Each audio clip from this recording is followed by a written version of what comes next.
You are listening to episode 92 of Outnumbered the Podcast and our first episode in our new series on marriage with kids. Today's episode is talking about communication, and we're breaking it down into 3 specific areas. Number 1, how to communicate with your spouse when your personalities are vastly different. Number 2, making time to communicate with your loved one. And number 3, how to talk about sensitive subjects that are a part of every marital relationship. We hope you find some tips and ideas for improving communication between you and your spouse.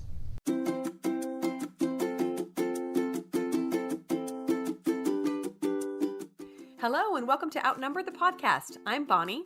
And I'm Audrey. We're experienced moms to a combined total of 18 children. Our mission is to help overwhelmed parents find peace in parenting and humor in the chaos. Come join us as we attempt uninterrupted conversation about parenting with joy and intention.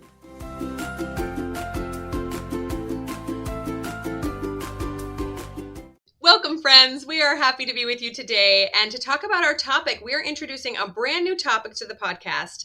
We are going to be talking about marital relationships, about marriage. And we started to cover most of this in one episode, and we thought there is no way. So we're turning it into a series, and we're super excited about it.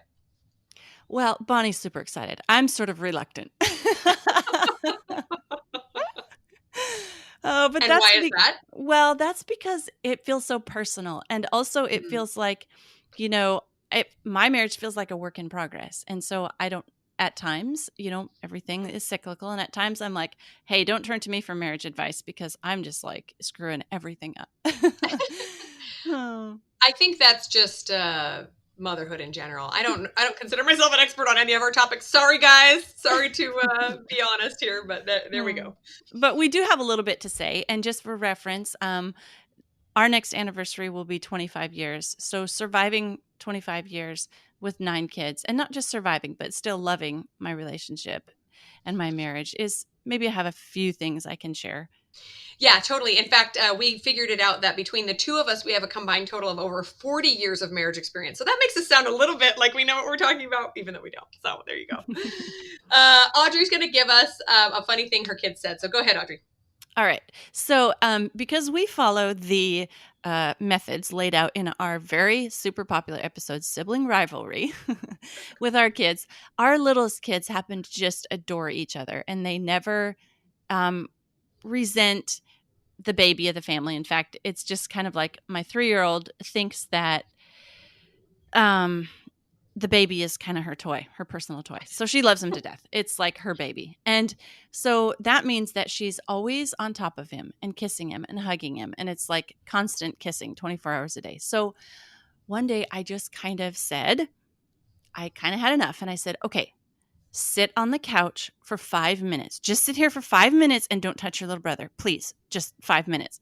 So she sits on the couch and her eyes are following her around the room. And he's just kind of toddling and stumbling and bumbling around the room. And at one point he brushes up against her and she gives this whole body shiver and she says, "Thank you for touching me."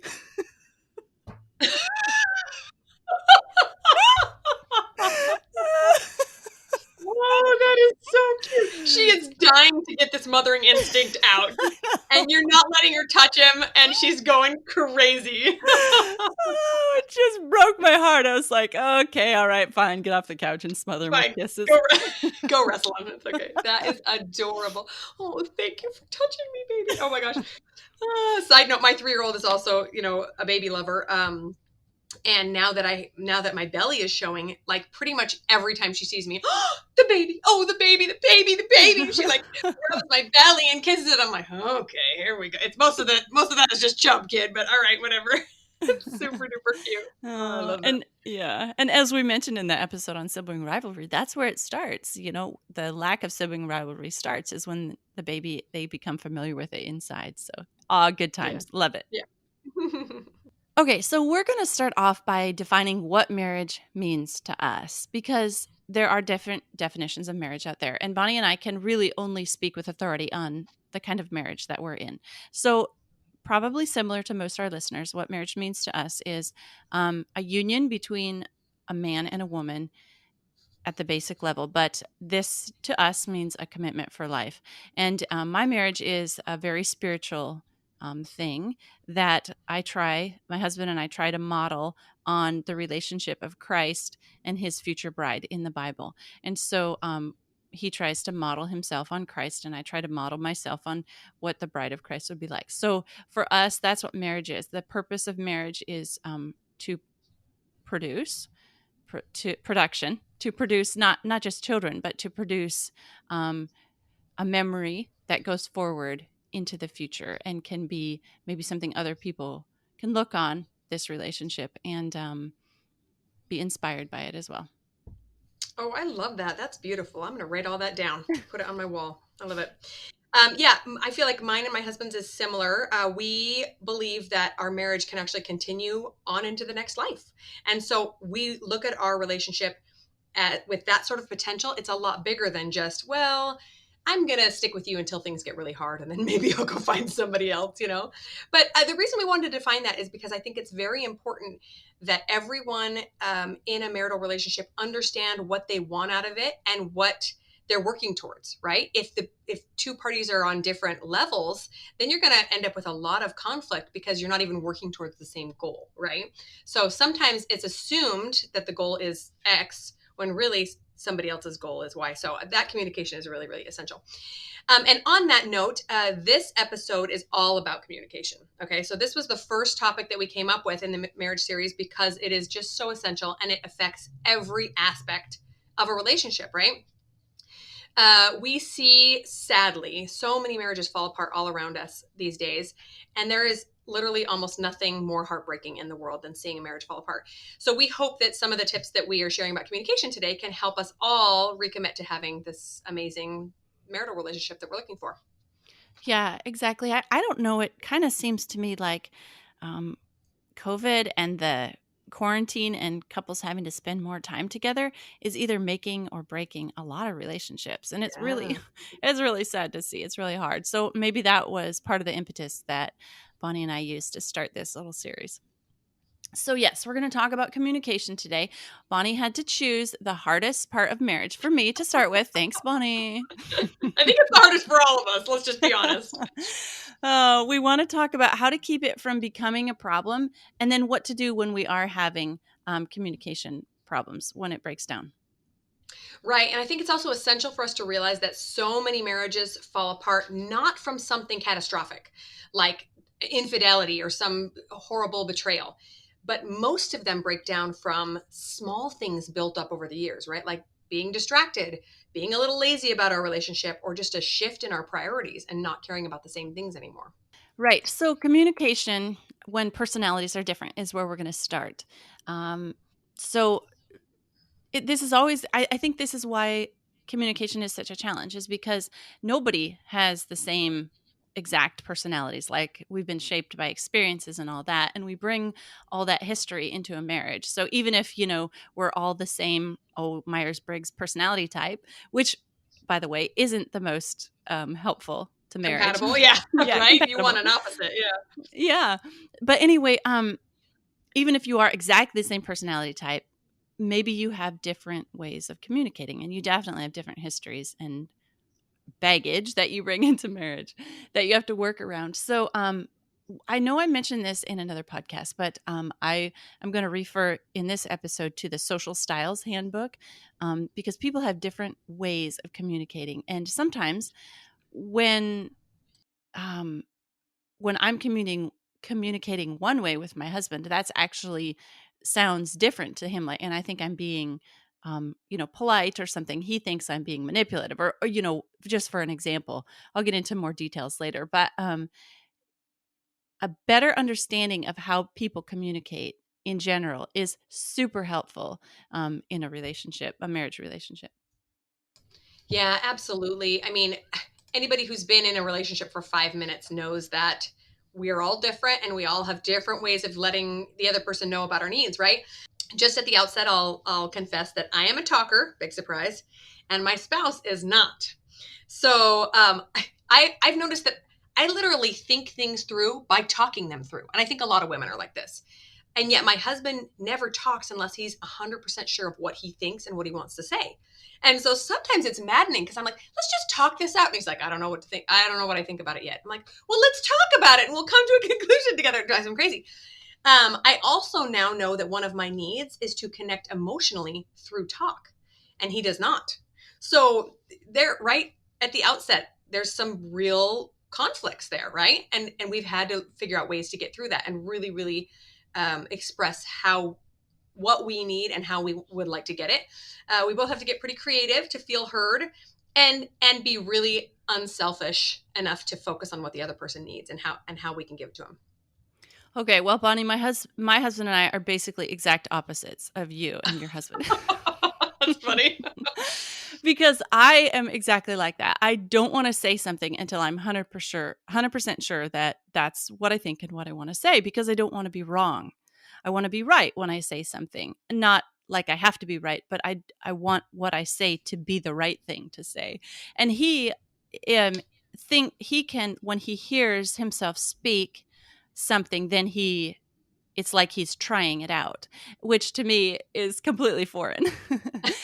Yeah, so we're like complete opposites of you guys. So Well, same that's why. issues, but from the other perspective. Well, and that's why we're good podcast partners, because I'll talk all day long, and you think very hard before you say something, which is probably something I should work on. Oh, okay. So going back to this ways of communicating differently. For example, the way I communicate, and I'm going to use as a concrete example the thermostat, because I think this is a pretty common thorn in the side between men and women, husbands and wives. What to set the thermostat at, right? Yeah, absolutely. So let's say it's the middle of summer and air conditioning is on, and my husband likes it super cold, and I don't need it quite as cold as he does. So let's say I come into the room where the thermostat is, and I, thinking I'm being polite, say, do you think, would it be okay if we maybe thought about turning up the temperature of the thermostat, like maybe 1 degree? And to him, that sounds like manipulation. He has communicated to me that if I want the thermostat turned up, I should say, I'm going to turn up the thermostat 1 degree because I'm cold. And he'd be like, fine. That's such a guy thing too. Women don't want to hurt anyone's feelings, so we Yeah. tiptoe around the subject, and our husband's like, "What are you even trying to say? Can Yeah. you just Yeah. talk?" Well, I love that example. Yeah, for sure. Always a breakdown in communication over how cold and hot we are. It's funny. Yeah, I think they actually have shown that guys, like everybody's body temperature is not 98.6. Like men run like a couple degrees hotter than that. So Well, it makes sense, especially because men generally have faster metabolisms than women, right?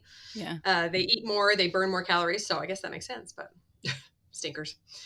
Okay, so one thing I want to mention about these different personality types is that it's important to know each other's love languages. So we've talked about this book, and we both have enjoyed reading it and applying it to our family members. But when you know both your own and your spouse's, you can practice communicating how your spouse does, and then better communicate why you need to be communicated with that way as well, if that makes sense. And then, like we've mentioned before, studying those personality types. I have noticed that my husband loves to have fun, and he is a peacemaker. So when I argue, like I said, sometimes I just need to talk things out. When we have any sort of conversation that's a little bit heated, or I try to bring up something uncomfortable, he just shuts down because he wants to keep the peace. Like that's his number one priority, is to not ruffle feathers. And then so I realize sometimes I just have to shut up, so that he can think things through, while simultaneously making sure he knows that I need to be heard at specific times. So just this kind of back and forth tug of war as we find a good balance. Yeah. That's me again to a T. Like I'll just shut up just to keep the peace. So for me, I have to find ways to communicate when it's outside of my comfort zone, my comfortable way to communicate. So that for me, that means talking when I'd rather not talk, because my spouse needs to talk about it. And for him, that means, okay, so referring back to love languages too, you guys, if you supported us on Patreon, you would hear on our February Valentine's Day episode, we talked a lot about what our and our spouse's love languages are and how we handle that. So if you're really enjoying this, go support us on Patreon and listen to that episode too. Okay. Yeah, it's so fascinating. I love it. Yeah.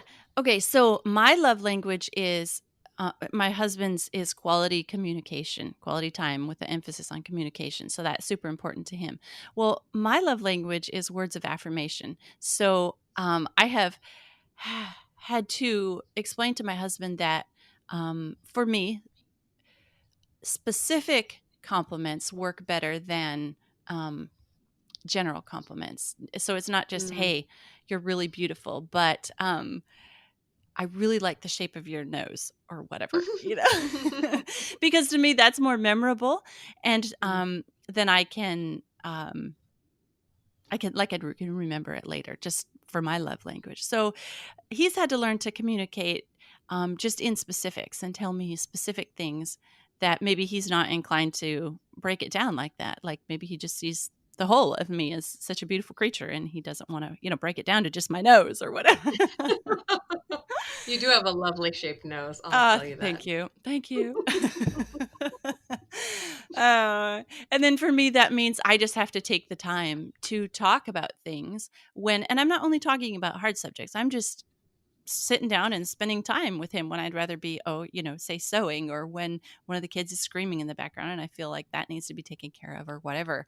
So I just have to take the time to let him know that he's important enough to me to stay in the conversation when I'd rather just be quiet and thinking. Yeah. Yeah. And isn't that what we're aiming for? Is to be selfless enough to show the other person that you're willing to go out on a limb and do things a different way that maybe make you slightly uncomfortable because you love them and you know that it's important to them. That's the essence of marriage right there, basically. Yeah. Okay, so that first aspect is dealing with communication when we have personality differences, which is all the time. The second aspect we're going to approach is making time to communicate. So I think that all of us have experienced probably a really low key, fun time in our marriage. Oftentimes it's when you're first married, no kids, you go to work, you come home, spend a bunch of time together on the weekends, you go on vacation together.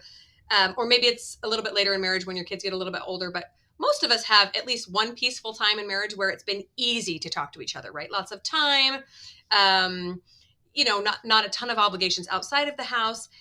And then you have the rest of your life, which is just busy and crazy and kids and jobs and obligations. And it gets really hard to make time to communicate, especially if communication is like talking is not one of your primary ways of showing love, right?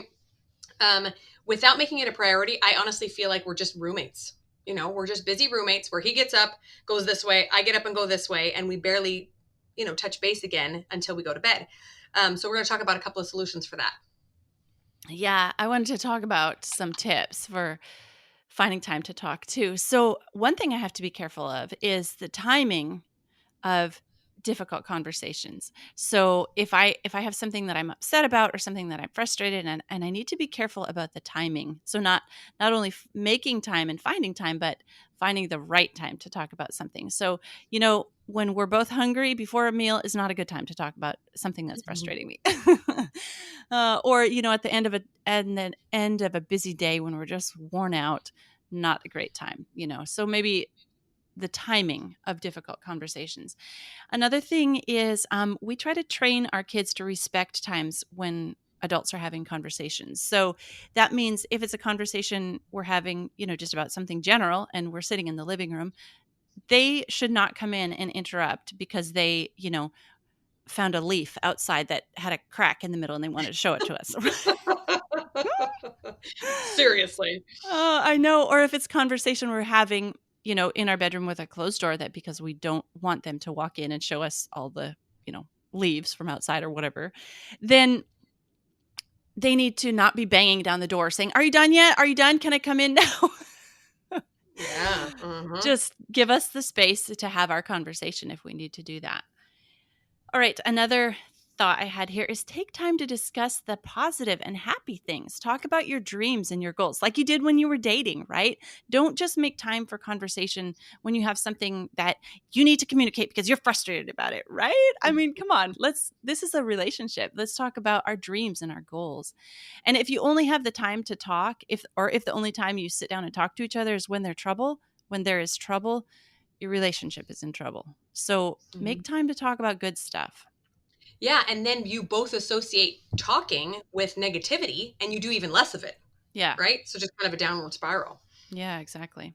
And my final suggestion is become interested in their interests, something outside of you, so that you have something mutual to talk about. Now, I admit my husband has interests that I have zero interest in, but not all of his interests are I'm not interested in. And I've chosen a couple that are interesting enough to me that I've taken time that I wouldn't have otherwise to learn about these things and get excited about them, so that we just naturally want to talk about these things and discuss them and spend time together. And we're talking about it even when there are kids, yanking on our hands to get us to, come see them do a cartwheel, and we're still talking about it, and he follows me out to see them do the cartwheel because we're in the middle of this great conversation about whatever the latest thing is that we're mutually interested in. And same for me. Like, he's not interested in sewing. That's not really something that we talk about, but I do have other interests that he has taken an interest in as well, where he might not otherwise have been interested in it, but he did seek that outside of himself because it was a passion of mine. Because you cared about it. Yeah, I love that.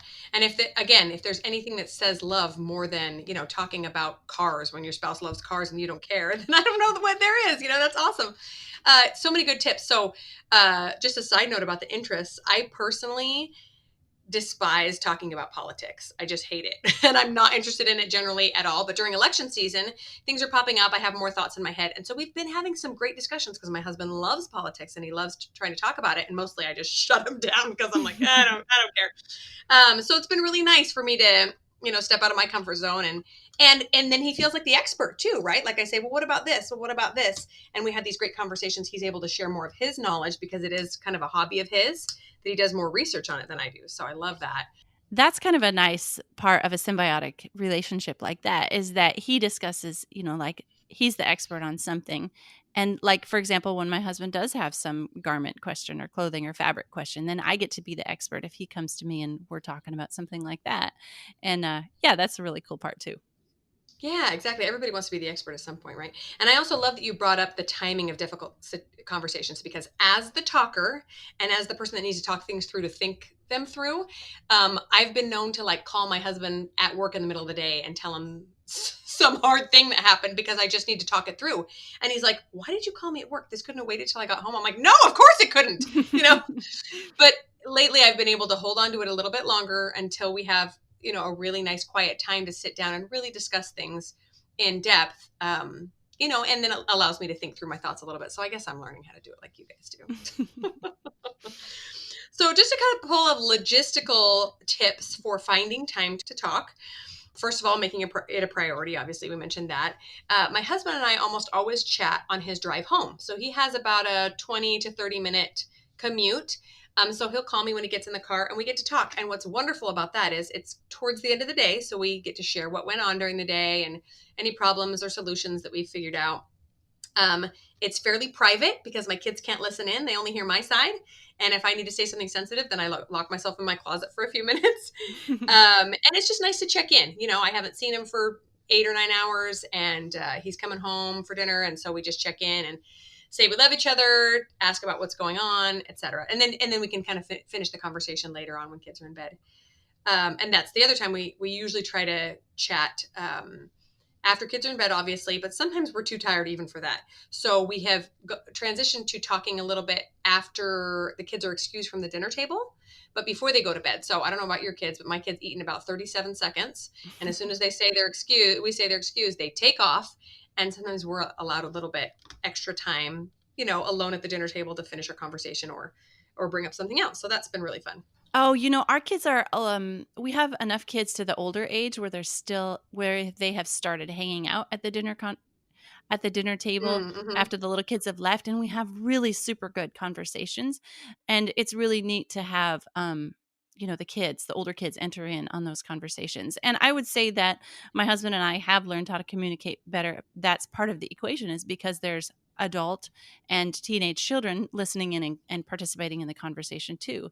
And that's, we kind of model for them adult conversation and what it sounds like and what it looks like, and how that goes.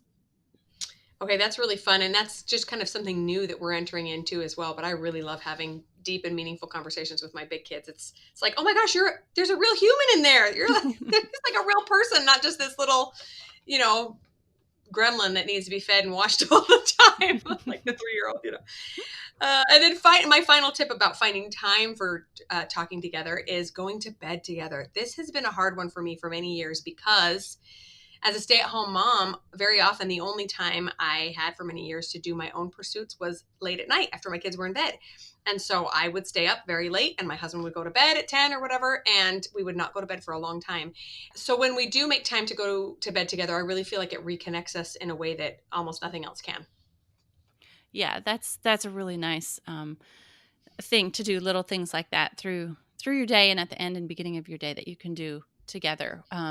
Just a little side note, it's not talking, but one thing that my husband and I like to do together that's communicating is we like to pray together in the morning. And so like we're not talking to each other, but it's kind of a mutual um, conversation, communication with a higher being that really, really makes our relationship stronger. Oh, I'm so glad you brought that up too, because I've noticed that my husband, who is less of a talker, brings things up in prayer that I wasn't ever aware of. And afterwards, I'll go, "Oh, I didn't know that was something that we should be concerned about." Yeah, so just to band together for that higher purpose, I love that. That's a great way of communicating. All right, now we're going to move on to how to talk about sensitive subjects. Okay, you guys, this is when it's hard to communicate, not just because you have personality differences or you don't have the time, but when it's something hard to talk about. So this is like sex and money and in-laws and so much more that is difficult to talk about. Sensitive subjects make communication difficult. So in our early marriage, one little truce thing that our husband had, because we went through a lot in our early marriage. So growing up, I didn't really see a lot of healthy examples of conflict, but mostly conflict resolution. I'm sure a lot of us can say that about our childhood. But um, so when my husband and I had our first disagreement, like I didn't know how to resolve it. And I thought basically like, okay, well, shoot, I just screwed up. The marriage is going to be over now. But in his family, he grew up with lively dinner table conversations. And sometimes somebody would be the devil's advocate just so that the conversation would go on longer. And he grew up in that kind of environment. And so he also didn't know what to do with this sensitive little wilting wallflower that he had married. Oh, so our truce was that if we were going to talk about something that was hard or difficult, sensitive, that we had to hold hands while we were talking about it so that Mhm. we knew that when it was all over, that we were still married and we would still love each other. Me. Okay, basically me. That our marriage was still going to go on. But see, this physical act of like touching was like, it's like grounding, like it's going to be okay. We're going to talk through this. We're going to get through this. And on the other side, we're still going to be holding hands and married. Yeah, yeah. Oh, that's wonderful. I love it. Yeah, I wanted to say that it's just so important not to ignore these topics. And how many of us do that? Honestly, for the first probably 8 years of our marriage, we just kind of ignored a lot of these. We just swept them under the rug. And let me tell you, it didn't work so well. They came up to bite us later on.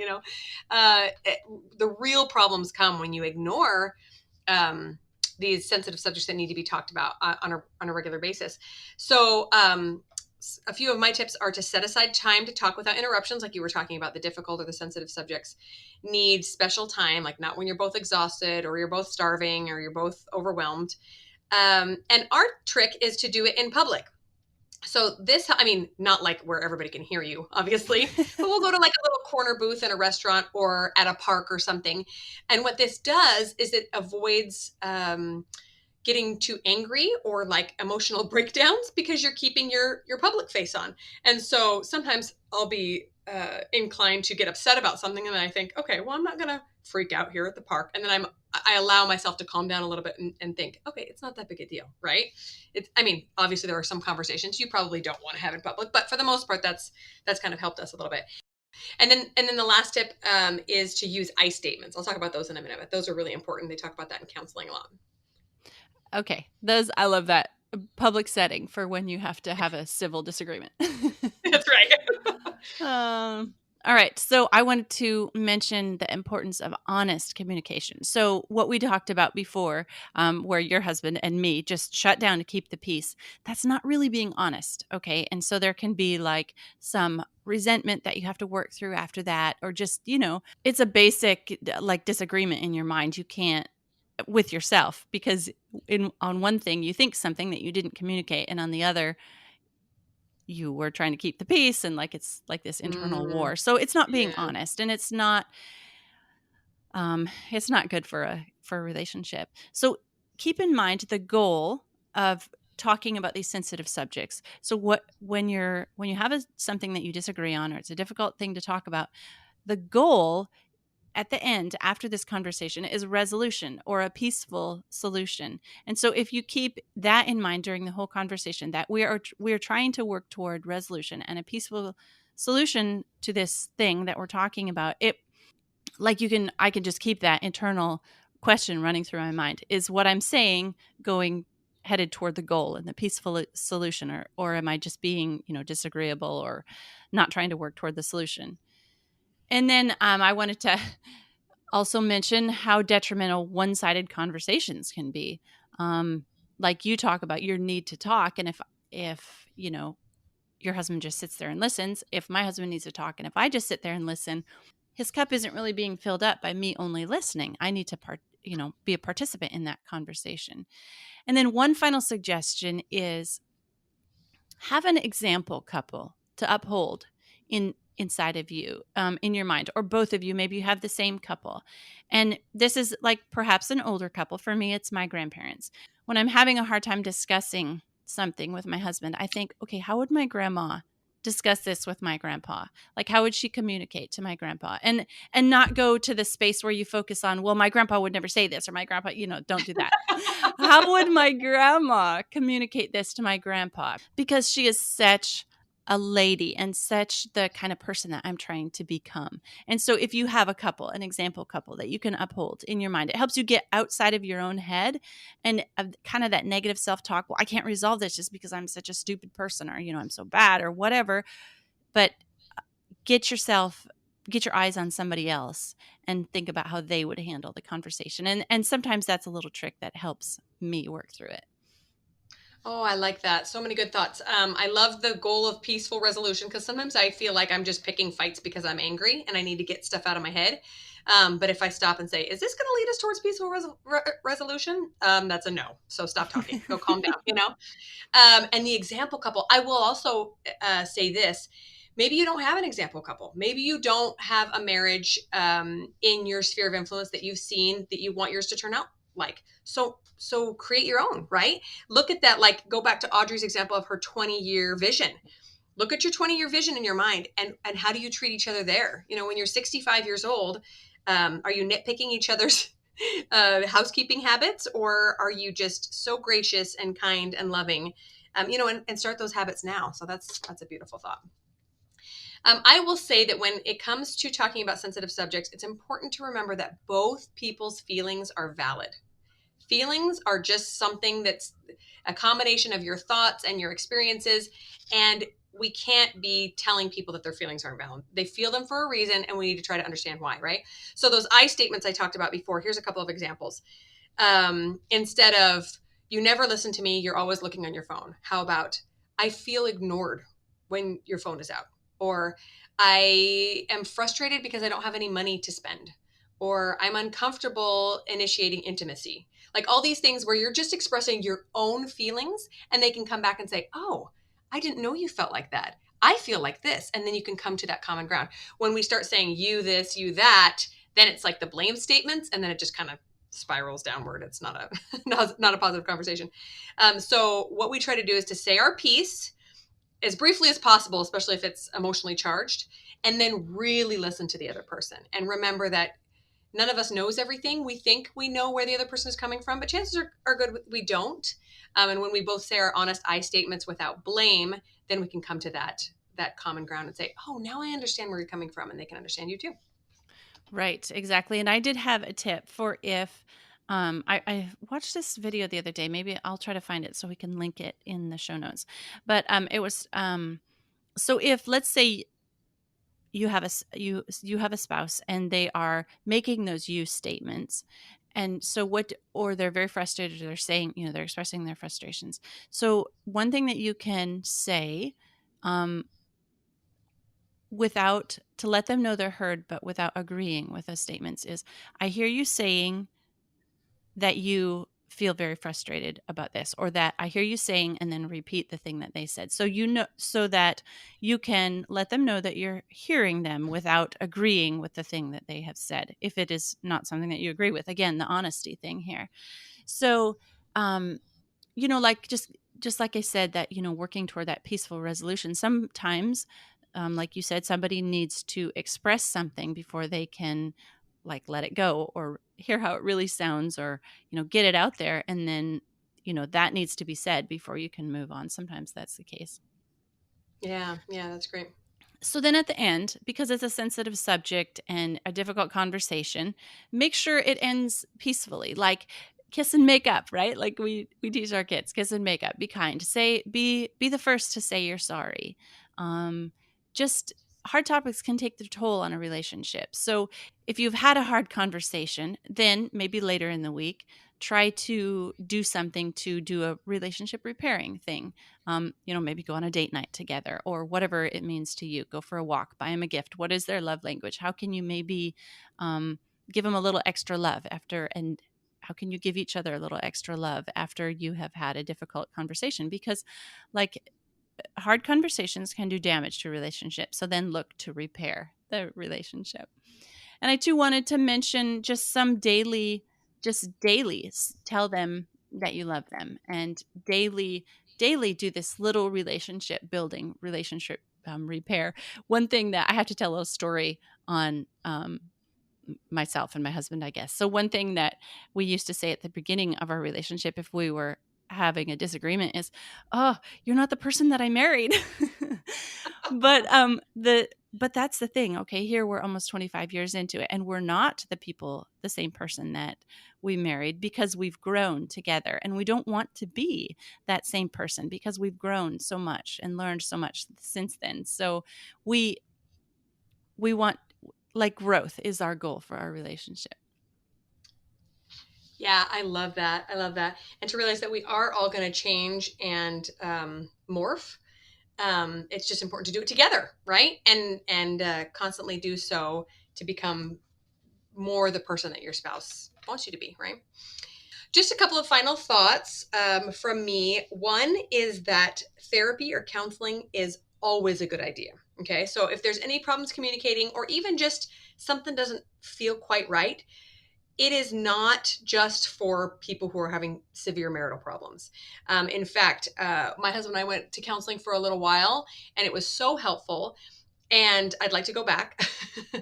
But one thing she said is, "I'm so glad you guys are here because you guys are doing great. And you just are working through a few little things."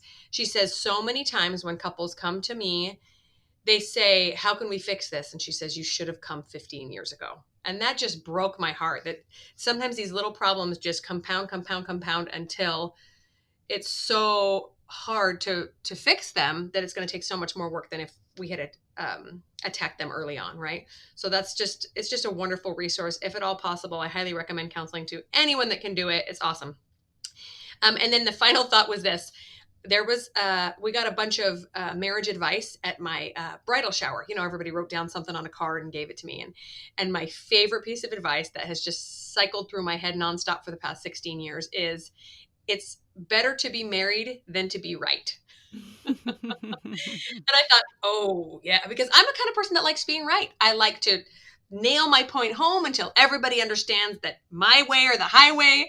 And sometimes I just think, is this worth it? Is this worth it to just, nail my point home and say, no, no, no, no, no, you're not quite seeing it the way I'm seeing it. No, it's just better to have a peaceful relationship and let it go. Right? I love that. Yeah, that's really beautiful. Thank you for sharing those things.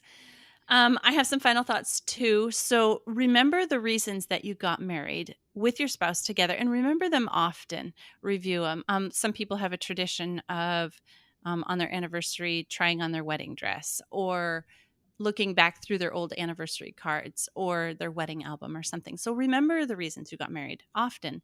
Look out for your spouse's interests. Like set those up as an important thing that you want to make them happy. And then, Yeah, you did mention my 20-year vision. We try to set an example for our kids' future relationships and communications. Like, let's say you don't have a sample couple that you can look up to. Can you be the sample couple that your kids could look up to? Because that's really tough. Like, your kids know you the most intimately. They see your relationship. Like, your relationship is the one that they see the most, the closest. Like, they see all the details. They see when mom and dad argue and all that. But could we keep in mind that maybe our relationship could be one that our kids could um, pattern their future relationships on? And then I did want to say that I do believe, as parents with children, we have a responsibility to make our marriage work. And all the studies, you can go Google them, whatever, they all show that kids with their original married parents, their biological parents married to each other, do so much better in so many categories and areas of life than kids whose parents are divorced, or only one of their parents is their biological parent. So I'm not saying that to make anybody feel bad if you're already, in that situation. I'm just saying, so I feel it's my responsibility for my children's future to make my relationship work. Yeah, I love that. I love that. It's always easier to do something for a purpose higher than yourself, right? Yeah. Okay, so to wrap up, I wanted to say that we are going to be including a couple of resources in the show notes, the Social Styles Handbook that Audrey mentioned, and then we'll also link to some of John Gottman's books. Have you ever read any of those, Audrey? I'm not sure if I've read his books. I've seen a couple of his talks. Yeah, he is a fascinating, I'm not sure exactly what he is, sociologist, psychologist who studies marriages. And I've read a couple of his books and they are just so eye-opening. So we'll share those in the show notes. Thanks so much for listening, you guys. Thanks so much for tuning in. Did you know you can help the podcast in several ways? First up, we're on Patreon, and there are 3 different levels to support us there. Just head to patreon.com/outnumbered. Next up, if you enjoyed this episode, please leave us a written review on iTunes. It helps other parents find the podcast and receive the help you're enjoying. And finally, you can follow us on Instagram at Outnumbered the Podcast. We're always having fun over there, too. As usual, if you have any questions or ideas for future episodes, you can reach us at outnumberedthepodcast@gmail.com. Thanks for all your support. We'll talk to you next week.